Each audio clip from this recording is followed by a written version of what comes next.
The gunshot echoed through the vast Montana territory like thunder on a clear day, shattering the peaceful morning as Vaughn Jeffords slumped forward in his saddle. Blood trickled down his side, soaking his worn denim shirt as his former partners rode away, leaving him for dead among the tall prairie grass just outside Twin Falls in 1875. The betrayal stung worse than the bullet lodged in his side. Men he'd trusted, ridden with for years, now disappearing into the horizon with his share of the cattle drive earnings and his prized Winchester rifle. Vaughn's vision blurred as his paint horse, Domino, continued walking aimlessly, seemingly knowing his rider couldn't guide him.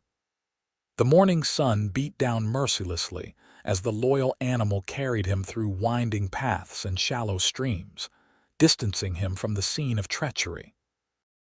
Every hoofbeat sent waves of pain through Vaughn's body, but consciousness slipped from him before he could direct Domino toward town. When the paint horse finally stopped, it was beside a small creek that cut through a modest homestead several miles outside Twin Falls. Domino's soft nickering drew the attention of Delilah Thompson, who had been hanging laundry in the yard of her small cabin. "What in heaven's name?" she whispered, setting down her basket of wet clothes and approaching cautiously. The sight of a bloodied man draped over the saddle made her heart race, but years of frontier life had taught her not to panic. At 24, Delilah had already weathered more hardships than most twice her age, including the loss of her parents to fever 2 years prior, leaving her to manage their homestead alone. She approached slowly, speaking in a soothing voice. "Easy there, boy. Easy." The horse seemed calm enough, allowing her to reach for the unconscious rider. Vaughn's face was streaked with dust and blood, his breathing shallow. Even in this state, Delilah could see he was handsome, perhaps around 30, with strong features weathered by sun and hardship. With considerable effort, she managed to half-drag, half-guide the wounded man from his saddle. He moaned but didn't wake as she struggled to get him into her cabin and onto her bed. The bullet wound in his side still oozed blood, and fever had already begun to set in. "You're safe," Delilah whispered as she cut away his shirt to examine the wound. "I'll keep you here until you're well again." For 3 days, Vaughn drifted between consciousness and fevered dreams. During brief, lucid moments, he'd open his eyes to find a woman with honey-colored hair and concerned eyes pressing cool cloths to his forehead or urging him to drink water or broth. Each time, he'd slip back into darkness before he could thank her or even ask her name. On the 4th morning, Vaughn awoke with clarity for the first time. Sunlight streamed through a small window, illuminating simple but clean surroundings: a cabin with a wood stove, a table with 2 chairs, shelves with books, and dried herbs hanging from the ceiling. He was lying on a bed with clean linens, shirtless but with a bandage wrapped around his midsection. The door opened, and Delilah entered carrying a bucket of water. She startled when she saw him watching her. "You're awake," she said, setting down the bucket. "That's a good sign." Vaughn tried to sit up but grimaced as pain shot through his side. "Easy there," Delilah cautioned, moving quickly to his side. "That bullet took a chunk out of you. How long have I been here?" His voice was rough from disuse. 4 days. She poured water into a cup and helped him drink. "Your horse brought you to my doorstep. He's in the corral out back, seems to be doing just fine." Vaughn nodded gratefully. "Thank you, madam. I'm Vaughn Jeffords." "Delilah Thompson," she replied. "And there's no need for thanks. I couldn't very well leave you to die, could I?" Despite her matter-of-fact tone, Vaughn knew that many in these parts would have done exactly that. A strange, wounded man was more trouble than most would invite. "Were you ambushed by Indians?" she asked, checking his bandage. "No," Vaughn replied bitterly. "Men I rode with." We just finished a cattle drive to Billings. They decided my share of the money would look better in their pockets." Delilah's expression hardened. "Cowards, shooting a man in the back and leaving him to die." "Sighed, actually," Vaughn corrected with a weak smile. "I turned when I heard the hammer click." "Small comfort," Delilah said, but returned his smile hesitantly. "You need to rest more. I've sent word to Dr. Miller in town, but he's attending a difficult birth at the Hendersons' place. He'll come when he can." As the days passed, Vaughn regained strength under Delilah's careful attention. He learned she had been living alone since her parents died, managing 20 acres of land and a small herd of dairy cows. She sold milk and cheese to folks in Twin Falls and occasionally took in mending or laundry for extra money. On the 7th day of his stay, Vaughn insisted on getting up. Delilah helped him to the table for breakfast, though she protested it was too soon. "I've been nothing but a burden," he said, watching her serve up a plate of eggs and biscuits. "I need to start earning my keep." "You've got a hole in your side that's barely started healing," Delilah countered. "Besides, you're no burden. It gets lonely out here sometimes." Something in her admission touched Vaughn deeply. He knew about loneliness. Even surrounded by men on cattle drives, he'd often felt isolated. "Tell me about yourself, Mr. Jeffords," Delilah said, sitting across from him. "What brings a cowboy like you to Montana territory?" "Just Vaughn, please," he replied, considering her question. "I grew up in Missouri. My pa was a blacksmith, but I never took to the forge. Always wanted open country. Started herding cattle when I was 16, been doing it ever since. And family? None to speak of anymore. Pa died from a kick to the head by a mean stallion. Ma passed from pneumonia the winter after." Delilah nodded sympathetically. "Sometimes I think that's the way of things out here. We all end up alone eventually." "It doesn't always have to be that way," Vaughn said, meeting her eyes. A flush colored her cheeks as she stood quickly to clear the dishes. "Well, if you're determined to be useful, you can sit on the porch and shell these peas while I tend to the cows." By the 10th day, Vaughn was moving around more freely, though still with considerable pain. He insisted on helping with chores, feeding chickens, gathering eggs, and even milking one of the more docile cows under Delilah's supervision. She'd caught him trying to chop wood the day before, and had scolded him so fiercely he'd promised to limit himself to less strenuous tasks. That evening, they sat on the porch watching the sunset. A comfortable silence had settled between them, broken only by the chirping of crickets and the occasional lowing of a cow. "Those men who shot you," Delilah said suddenly, "do you think they'll come looking to finish the job?" Vaughn had considered this possibility. "I doubt it. They likely think I'm dead already, but if they did come." He left the thought unfinished. "You'd be safer in town," she said quietly. "Dr. Miller says you're well enough to travel short distances now." "Are you trying to get rid of me, Miss Thompson?" His tone was light, but his eyes searched hers intently. "No," she admitted, "but I don't want to be the reason you're not looking over your shoulder." Vaughn reached over and took her hand in his, surprising them both. "I've looked over my shoulder my whole life. It's looking forward that feels different now." The next morning, Vaughn woke early, determined to prove his usefulness. He found Delilah already in the barn preparing to milk the cows. She looked up, surprised to see him. "You should be resting," she chided, though her eyes betrayed her pleasure at seeing him. "I've rested enough," he replied, taking a milk pail from her hands. "My ma raised me better than to let a lady do all the work."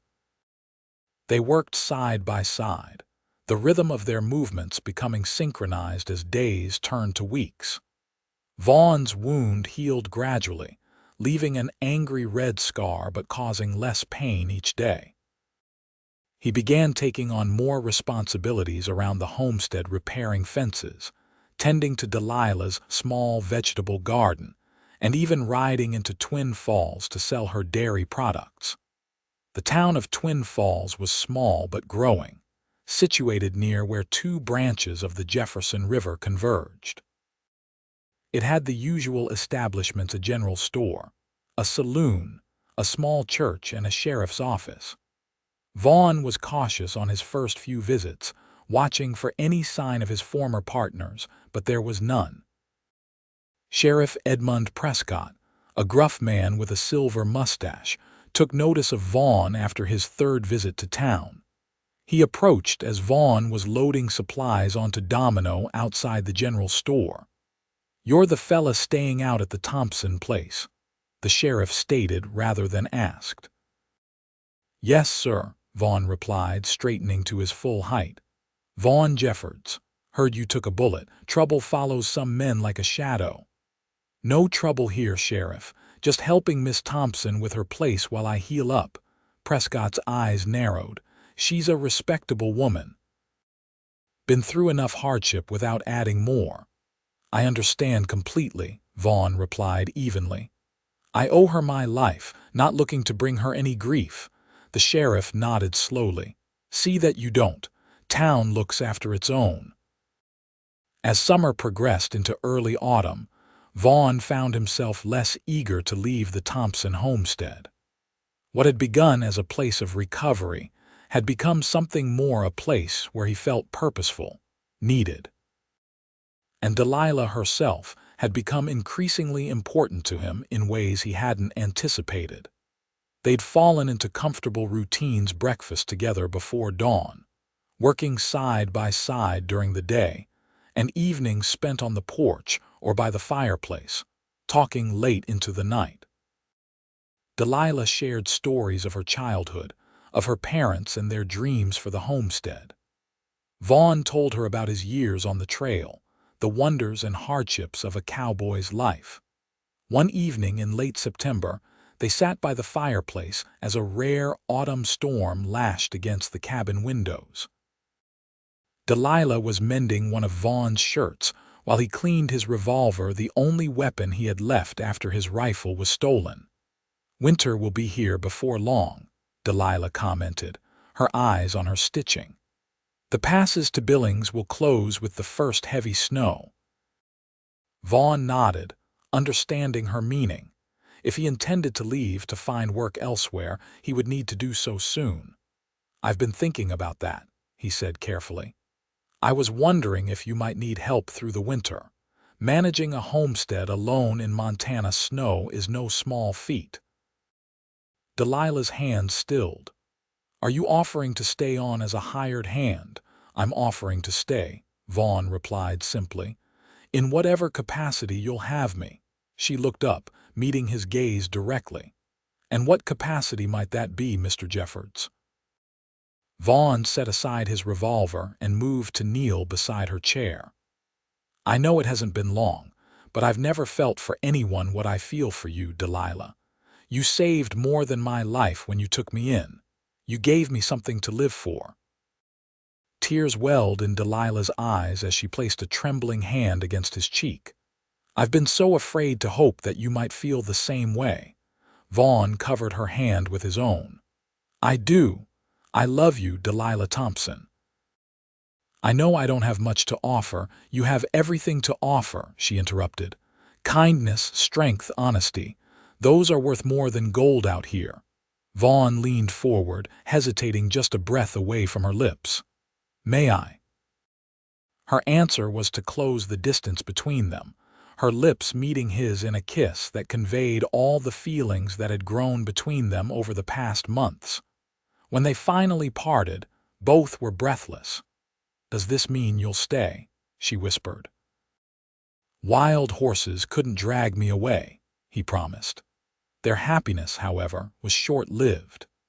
2 days later, Vaughn rode into Twin Falls to purchase supplies for winter and to inquire about the possibility of expanding Delilah's dairy operation come spring. At the general store, he overheard a conversation that turned his blood cold. "Saw them at the saloon last night," an older man was saying to the shopkeeper. Three rough-looking cowboys asking about cattle work. One had a fancy Winchester rifle with silver inlay. Vaughn froze. There couldn't be many such rifles in the territory, and he knew exactly who had stolen his. "They staying in town?" the shopkeeper asked. "Camped outside, from what I heard. Plan to move on tomorrow or the next day." Vaughn completed his purchases quickly and left, mind racing. His former partners were here, in Twin Falls. Whether by coincidence or design, the men who tried to kill him were dangerously close to Delilah's homestead. Rather than returning immediately, Vaughn tied Domino outside the sheriff's office and went inside.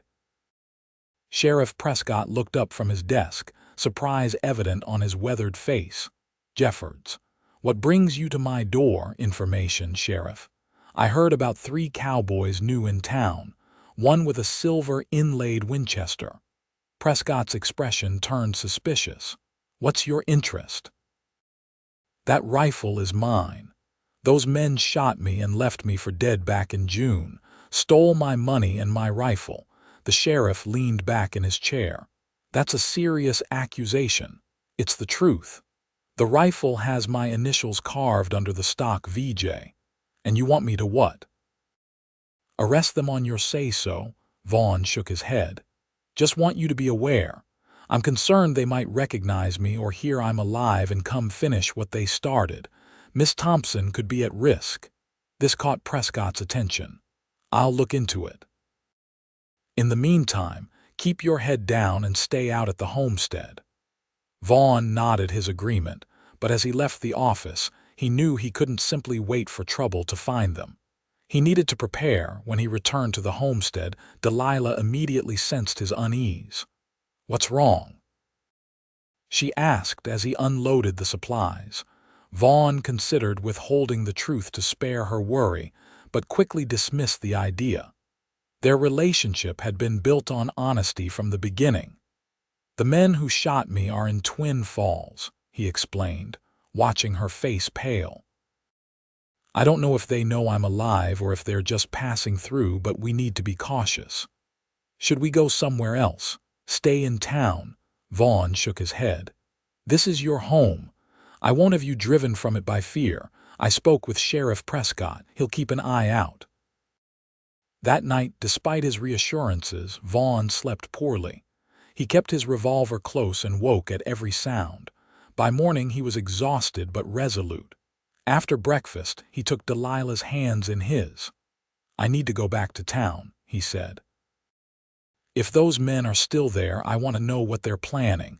If they're just passing through, we can rest easy.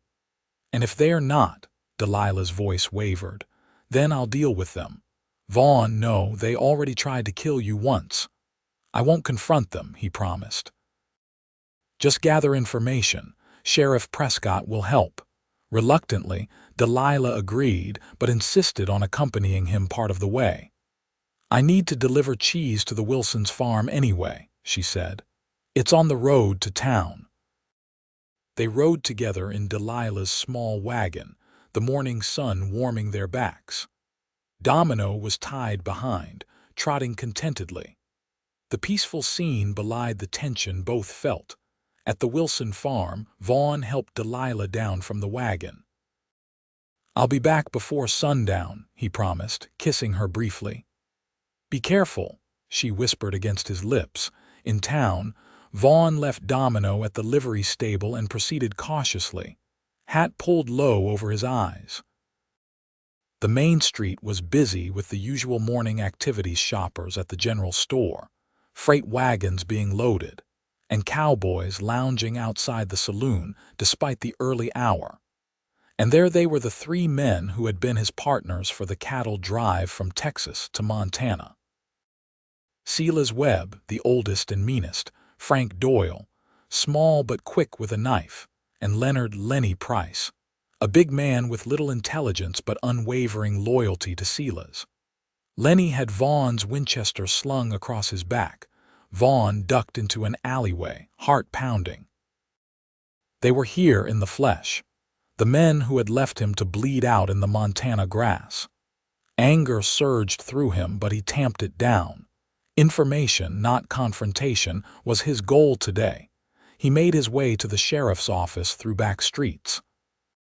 Prescott was just returning from his morning rounds. "They're still here," Vaughn said without preamble as they entered the office. "I've seen them," Prescott replied. "Asked around about them too. They've been bragging about a big score earlier this year. Seem to think they're some kind of outlaws now. Did they mention me? Not by name. Just said they dealt with a partner who got greedy." The sheriff spat in disgust. "I've got no cause to hold them yet, but I don't like their type in my town." "When are they leaving?"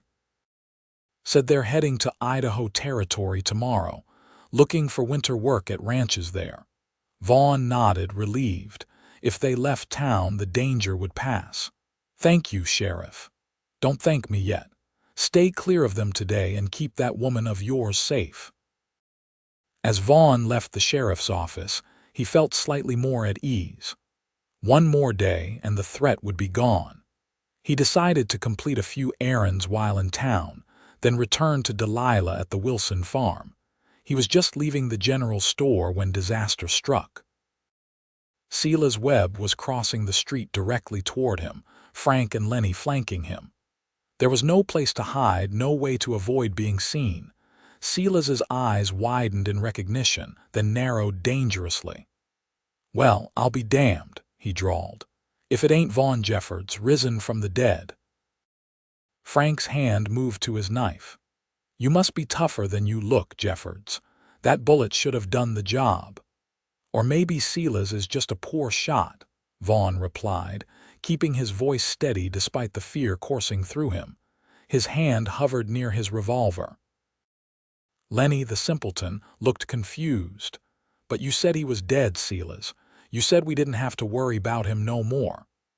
"Shut up, Lenny," Silas snapped, his eyes never leaving Vaughn. "Seems I need to be more thorough next time." "There won't be a next time." Sheriff Prescott's voice came from behind Vaughn. The lawman had his shotgun trained on the three cowboys. "You boys were just leaving town, as I recall." Silas's face twisted with rage, but he made no move toward his weapon. "This ain't over, Jeffords." "Not by a long shot." "It is if you want to leave Twin Falls alive," Prescott countered. "Now move along." The three men backed away slowly, but the hatred in Silas's eyes told Vaughn this confrontation had only been postponed, not avoided. "You need to get back to your homestead," Prescott said quietly once the men were out of earshot. "They'll either leave town as planned or try something foolish. Either way, you should be with Miss Thompson." Vaughn nodded grimly. "Thank you, Sheriff. Don't thank me, just be ready." Men like Webb don't take kindly to unfinished business. Vaughn retrieved Domino from the livery and rode hard toward the Wilson farm. Fear gripped him not for himself, but for Delilah. If Silas and his men decided to seek revenge, they wouldn't hesitate to harm anyone associated with him. To his relief, Delilah was still at the Wilsons, helping Mrs. Wilson with some canning. She looked up with a smile when he entered, but it faded quickly when she saw his expression. "We need to go," he said simply. "Now."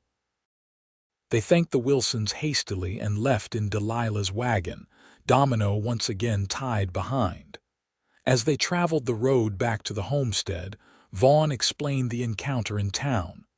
"Will they come after us?" Delilah asked, her voice remarkably steady.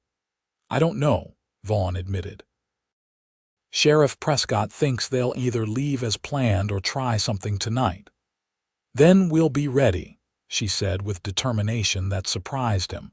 Back at the homestead, they worked quickly to prepare. Vaughn checked and loaded every weapon they had: his revolver, Delilah's father's old shotgun, and a small derringer Delilah kept for emergencies. They moved the livestock to the farthest pasture, hoping to keep them out of any potential line of fire. As dusk approached, Vaughn positioned himself on the porch while Delilah remained inside, shotgun ready. The hours crept by with excruciating slowness, every distant sound causing them to tense. Midnight came and went with no sign of trouble. By 2 in the morning, Vaughn began to hope that perhaps Silas and his men had indeed left town as planned. He went inside to check on Delilah, finding her still awake, sitting by the window. "Maybe they're not coming," she whispered as he knelt beside her. "Maybe," he agreed, though something in his gut told him otherwise. Dawn broke with a thin mist hanging over the fields. Vaughn, who had dozed fitfully in a chair by the door, woke with a start. Something had disturbed his rest, a sound, perhaps, or just the instinct of a man who had spent years living in the wilderness. He peered out the window, scanning the property. Nothing seemed amiss. The chickens were beginning to stir in their coop. A rabbit hopped across the yard, unbothered. Then he saw it movement near the barn, a shadow where no shadow should be. "They're here," he whispered to Delilah, who had also risen. "Stay down and away from the windows." Before she could respond, a shot rang out, shattering the window beside them. Delilah gasped but didn't scream, dropping to the floor as Vaughn had instructed. "Jeffords," Silas's voice called from outside. "Come on out and face me like a man, or do we need to burn you out?" Vaughn's mind raced. The cabin was sturdy but far from bulletproof. If they had brought oil or kerosene, a fire would trap them inside. "There are 2 of us, Silas," he called back, "armed and ready. Sheriff Prescott knows your trouble. He'll be looking for you." A laugh answered him. "Prescott's got his hands full in town. Set fire to the livery stable before we left. He won't be riding to your rescue anytime soon." Vaughn cursed under his breath. He turned to Delilah, whose face was pale but resolute. "Is there another way out of here?" "The root cellar," she whispered. "It has an outlet that comes up behind the woodpile." Vaughn nodded. "Here's what we'll do. I'll keep them talking, make them think we're both still inside. You slip out through the cellar and circle around behind them. Take the shotgun." "I can't leave you," she protested. "You have to. It's our best chance." He cupped her face briefly. "I love you, Delilah. I'm not going to let anything happen to you." Tears shimmered in her eyes, but she nodded. "I love you too. Be careful." Another shot hit the cabin, this one splintering the doorframe. "Running out of patience, Jeffords." Silas called. "Just thinking about your offer, Silas," Vaughn shouted back. "What happens if I come out?" "Then you die quick instead of slow." While Vaughn kept the conversation going, Delilah slipped through the trapdoor to the root cellar, shotgun in hand. He watched her disappear, then returned his full attention to the standoff. "What about the woman?" he called. "She has nothing to do with this." "She chose her side when she took you in," came the callous reply. Vaughn's blood boiled at the threat to Delilah, but he forced himself to stay calm. He needed to buy time for her to get into position. "How about a trade, Silas, me for her? I come out, hands up, and you let her ride away." There was a pause then. "Mighty noble of you, Jeffords, but I don't make deals with dead men." A crashing sound came from outside, followed by cursing.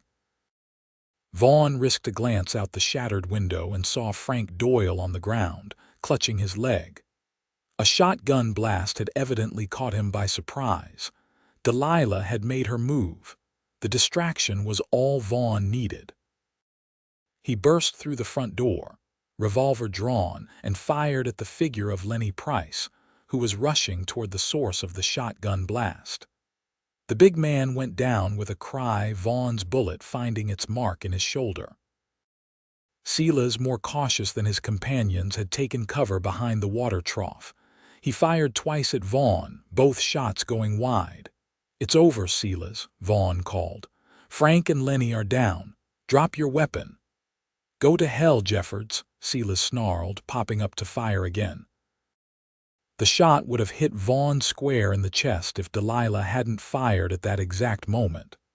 Her shotgun blast caught Silas in the side, spinning him around. He dropped his pistol, clutching at his bleeding torso. Vaughn approached cautiously, kicking Silas's gun away. The man was still alive but badly wounded. "You should have left town when you had the chance," Vaughn said, looking down at his former partner. Silas coughed, blood staining his lips. "Never could. Leave loose ends." Delilah emerged from behind the woodpile, shotgun still at the ready. "Is it over?" Before Vaughn could answer, movement caught his eye. Frank Doyle, despite his leg wound, had drawn his knife and was preparing to throw it at Delilah. Vaughn pivoted and fired in one smooth motion, his bullet striking Frank in the chest. The knife fell harmlessly to the ground as Frank collapsed. Silence descended on the homestead, broken only by Lenny's moaning and Silas's labored breathing.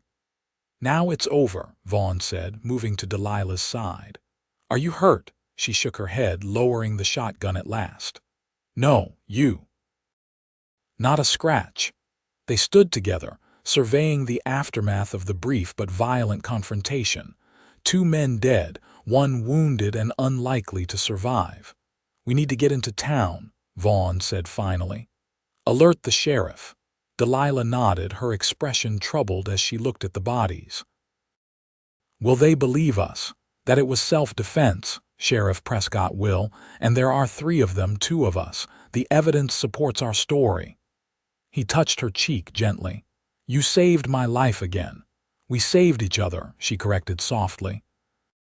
2 hours later, Sheriff Prescott surveyed the scene at the Thompson homestead. Silas Webb had died from his wounds before they could get him to town, joining Frank Doyle in death. Lenny Price, the only survivor, was under guard at Dr. Miller's office in Twin Falls. "Looks like a clear case of self-defense to me," Prescott concluded, making notes in a small book. "These men were wanted for questioning in a stage robbery near Billings anyway. No one's going to mourn them." "What happens now?" Delilah asked. "Undertaker will come for the bodies." "Price will stand trial once he's healed enough to travel. You 2 just try to put this behind you." The sheriff looked between them knowingly. "Though I suspect you might have plans that'll help with that." After Prescott left, Vaughn and Delilah sat on the porch steps, exhaustion finally catching up with them. The sun was high now, a beautiful autumn day that seemed at odds with the violence of the morning. "I never thought I'd kill a man," Delilah said quietly, "but I'd do it again to protect you." Vaughn put his arm around her shoulders. "I pray you never have to. What you did took courage, Delilah, more than most men I've known." She leaned into him, finding comfort in his solid presence. "What happens now, Vaughn, for us?" He took a deep breath. "I think that depends on you. I told you before that I love you, and I meant it. But after today, I'd understand if you wanted a quieter life than one with me might offer." Delilah straightened, looking directly into his eyes. "Vaughn Jeffords, if you think I'm letting you go after all this, you've taken a blow to the head. I love you. Today only proved that we're stronger together than apart." Relief and joy washed over him. "Then marry me, Delilah Thompson. Be my wife, my partner in everything." Tears filled her eyes, but she was smiling. "Yes," she whispered. "Yes, I'll marry you." Their kiss was tender yet passionate, a promise of the future they would build together. The following Sunday, in the small white church of Twin Falls, Vaughn and Delilah were married by Reverend Clark. The ceremony was simple but moving, attended by the handful of friends Delilah had in the community. Sheriff Prescott stood as a witness, along with Mrs. Wilson from the neighboring farm. Delilah wore her mother's wedding dress, carefully preserved all these years. Vaughn, in a new suit purchased from the general store, couldn't take his eyes off his bride as she walked down the short aisle toward him. "Never seen a man look at a woman quite like that," Mrs. Wilson whispered to Sheriff Prescott. "Like she's the sun and stars all wrapped up together." "Been through hell together," Prescott replied gruffly. "Bonds folks in ways nothing else can." After the ceremony, there was a small celebration at the Wilson farm. As evening approached, Vaughn and Delilah rode back to their homestead, their home now, truly shared. Mrs. Jeffords, Vaughn said as he helped her down from the wagon. Has a nice ring to it, don't you think? The nicest, she agreed, leaning up to kiss him. He surprised her by sweeping her into his arms. Tradition says I should carry you over the threshold. Delilah laughed, wrapping her arms around his neck. Far be it from me to argue with tradition. Inside, the cabin had been transformed. Before leaving for the church that morning, they had cleared away all signs of the recent violence. Fresh flowers stood on the table, and new curtains hung at the windows. It was a new beginning in every sense. Later, as they lay together in the quiet darkness, Delilah traced the scar on Vaughn's side, the wound that had brought them together. Do you ever think about how different things might have been? She asked. If Domino hadn't brought you here that day. Vaughn captured her hand, bringing it to his lips. I try not to dwell on what might have been, but I do believe some things are meant to be, Delilah. You and me, we were written in the stars long before we ever met. A romantic cowboy, she teased gently. Who would have thought? Only for you, he promised. Only ever for you. As autumn gave way to winter, the newlyweds settled into a rhythm of shared work and shared joy. The first heavy snow came in November, blanketing the homestead in pristine white. As Delilah had predicted, the passes to Billings closed, isolating Twin Falls from the larger settlements until spring. Vaughn proved to be as adept at winter chores as he had been with summer ones. He kept the woodpile high, maintained paths through the deepening snow, and cared for the livestock with a dedication that impressed even Delilah, who had grown up on the homestead. In the evenings, they would sit by the fire, sometimes reading aloud from Delilah's small collection of books, sometimes just talking about their future plans. Vaughn had ideas about expanding the dairy operation, perhaps adding beef cattle to the homestead's production. We could build a proper ranch, he said one snowy evening as they sat wrapped in a quilt by the fireplace. Not huge, but enough to give us security. I'd like that, Delilah replied, resting her head on his shoulder. My father always wanted to expand beyond dairy, but he never had enough help. Now you do, Vaughn said, kissing the top of her head, and speaking of the future. He hesitated, suddenly nervous. Delilah looked up at him, curiosity in her eyes. What is it? I've been thinking about family, our family. He placed a gentle hand on her stomach. Would you want children, Delilah? With me, her face softened and she covered his hand with her own. I've been thinking about that too. And yes, Vaughn, I want children with you, very much. The joy that spread across his face was answer enough, but he gathered her close and kissed her deeply anyway. I hope they have your courage, he murmured against her lips, and your kindness, and your strength, she added, and your loyalty. They didn't have to wait long for their wish to come true. By February, Delilah was certain she was with child. Dr. Miller confirmed it during his next visit to check on patients in outlying homesteads. Expect a fall baby, he told them with a smile. Strong and healthy by the looks of you, Mrs. Jeffords. Vaughn's protective instincts, already strong where Delilah was concerned, intensified with the news of the baby. He insisted on taking over more of the physical work around the homestead, though Delilah reminded him frequently that women had been having babies while working farms since time immemorial. I'm pregnant, not made of glass, she said one spring morning as he tried to prevent her from helping with the newborn calves.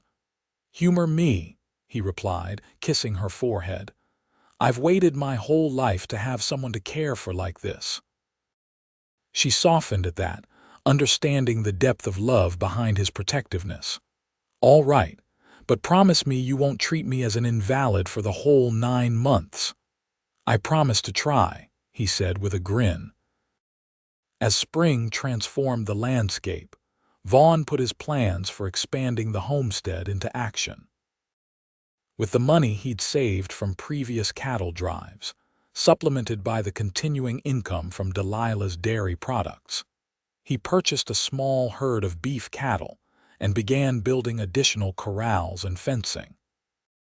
Sheriff Prescott, who had become a good friend, rode out regularly to check on them and occasionally lend a hand with the heavy work. It was during one of these visits in late May that he brought news of Lenny Price. "He's been sentenced," Prescott told them as they sat at the kitchen table drinking coffee. 20 years in territorial prison for his part in the attempted murder of U2 and the stage robbery near Billings. "He'll be an old man when he gets out," Vaughn commented. "If he gets out," the sheriff corrected. "Men like him don't tend to do well in prison." Delilah, who was beginning to show her pregnancy, placed a hand protectively over her belly. "I'm just glad it's truly over now." "It is," Prescott assured her. "And this little one will grow up knowing nothing but peace." He nodded toward her midsection. Summer passed in a haze of work and anticipation. Vaughn's small beef herd thrived on the rich grass of their expanded pasture. Delilah's dairy cows continued to provide milk and cream that commanded premium prices in Twin Falls. By September, Delilah was heavy with child, her movements slower but her spirits undimmed. She sat on the porch one evening, watching as Vaughn returned from checking the livestock. The sight of him still made her heart beat faster, tall and strong against the setting sun, his face breaking into a smile when he saw her waiting. "How are my two favorite people?" he asked, climbing the steps to sit beside her. "Restless," she replied, taking his hand and placing it where the baby was kicking. "Someone's eager to meet you." Vaughn's expression of wonder when he felt the movement never failed to touch her deeply. This man, who had faced death and hardship with unwavering courage, was rendered speechless by the simple miracle of their child stirring beneath her heart. "Not much longer now," he said softly. "Dr. Miller says any day." In fact, it was just 3 days later that Delilah woke in the pre-dawn hours, gasping as the first contraction gripped her. Vaughn was instantly alert, his face a mixture of excitement and fear. "Is it time?" he asked, already reaching for his clothes. Delilah nodded, breathing carefully through the pain. "I think so. But there's no rush yet. First babies often take their time." Despite her reassurance, Vaughn insisted on riding immediately to fetch both Dr. Miller and Mrs. Wilson, who had promised to assist with the birth. He kissed Delilah fiercely before mounting Domino. "I'll be back faster than you can believe," he promised. True to his word, Vaughn returned in record time with both the doctor and Mrs. Wilson. By then, Delilah's labor had progressed steadily, and she was grateful for the experienced hands that would guide her through what lay ahead. What followed were hours of pain unlike anything Delilah had ever experienced, yet somehow transformative in their intensity. Vaughn, despite tradition dictating that men wait elsewhere during childbirth, refused to leave her side. He held her hand, wiped her brow, and whispered encouragement as she labored to bring their child into the world. As the sun began to set on that autumn day, a strong cry filled the cabin, the first breath of their son. Dr. Miller placed the red-faced, squalling infant on Delilah's chest, where he immediately seemed to recognize the sound of her heartbeat and quieted. "He's perfect," Vaughn whispered, tears streaming unashamedly down his face as he gazed at his wife and son. "Absolutely perfect." "What will you call him?" Mrs. Wilson asked as she helped clean up. Delilah looked at Vaughn, a question in her eyes. They had discussed names but never settled on one. "Thomas," Vaughn said, honoring Delilah's family name. "Thomas Jeffords." "Thomas," Delilah repeated, smiling down at their son. "It suits him." In the days and weeks that followed, They adjusted to life with a newborn, the sleepless nights, the constant wonder, the overwhelming love that seemed to grow with each passing hour. Thomas proved to be a good-natured baby, with his mother's golden hair and his father's steady gaze. As winter settled once more over the Montana territory, the Jeffords homestead was a place of warmth and contentment. The small family gathered each evening by the fire, Thomas cradled in his mother's arms as Vaughn read aloud, or simply sat in appreciative silence for the blessings that had come into his life. One snowy evening, as Thomas slept peacefully in the cradle Vaughn had crafted for him, Delilah found her husband standing by the window, looking out at the moonlit landscape. "What are you thinking about so intently?" she asked, slipping her arms around him from behind. Vaughn turned to face her, his expression thoughtful. "About how close I came to never having any of this. If those men had been better shots, if Domino hadn't brought me here, if you hadn't been brave enough to take in a stranger. But none of that happened," she reminded him gently. "What happened was exactly what was meant to be." He nodded, drawing her close. "I rode the trails for years, Delilah, always moving, never staying in one place long enough to put down roots. I thought that was freedom. And now," she prompted, "now I know that true freedom is this, having a place and people to call your own, having you and Thomas." He kissed her softly. "This is home. This is everything I never knew I needed." Delilah's eyes shimmered with tears as she smiled up at him. "For a cowboy who was left to die, you've certainly found a way to live, Vaughn Jeffords." "Because of you," he replied, his voice husky with emotion. "Because you said those words, I'll never forget. You're safe. I'll keep you here." "And I always will," she promised, sealing her words with a kiss that spoke of all the years that stretched before them, years of love, family, and the home they had built together from the most unlikely of beginnings. As Thomas stirred in his cradle, beginning to fuss, they moved together to tend to their son, partners in all things, bound by a love that had been forged in danger but would flourish in peace for all the days to come. 5 years passed, bringing changes to both the Jeffords family and Twin Falls itself. The small settlement had grown into a proper town, with a school, a bank, and even a small newspaper. The Transcontinental Railroad had pushed a spur line through 30 miles to the south, connecting the once isolated community more firmly to the wider world. The Jeffords homestead had prospered as well, expanding to become one of the most successful mixed operations in the county. Vaughn's expertise with cattle had proven valuable, and their beef now commanded premium prices at market. Delilah's dairy products continued to be sought after, with Mrs. Wilson helping to manage that side of the business. Thomas, now 5 years old, had been joined by a 3-year-old sister, Margaret, named after Vaughn's mother. Both children had inherited their parents' strength and determination, though Thomas had his father's quiet nature, while Margaret showed signs of her mother's spirited independence, even at her young age. On a bright spring morning in 1880, the family gathered on the porch of their home, no longer the small cabin where Delilah had nursed Vaughn back to health, but a proper farmhouse built with the fruits of their labor. Thomas was practicing his letters under Delilah's guidance, while Margaret sat on Vaughn's lap, listening intently as he told her stories of trail drives and distant mountains. "Papa, were you really a cowboy?" Thomas asked, looking up from his slate. "I sure was," Vaughn replied with a smile. "Rode from Texas to Montana with herds of cattle, slept under the stars more nights than I can count. And then bad men shot you." Margaret's eyes widened at this part of the family story, which had been carefully edited for young ears.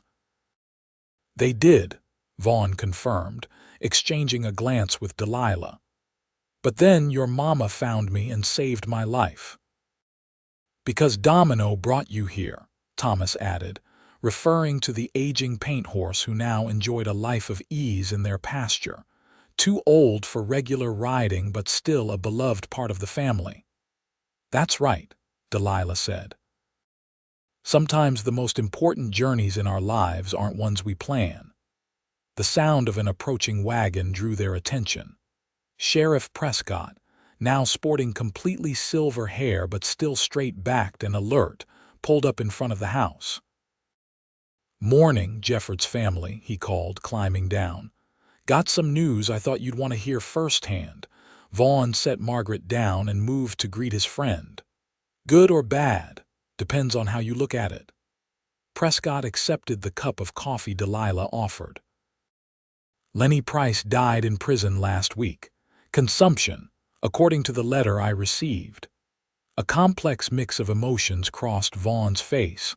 There was no love lost for the man who had tried to kill him, but death was always a solemn matter.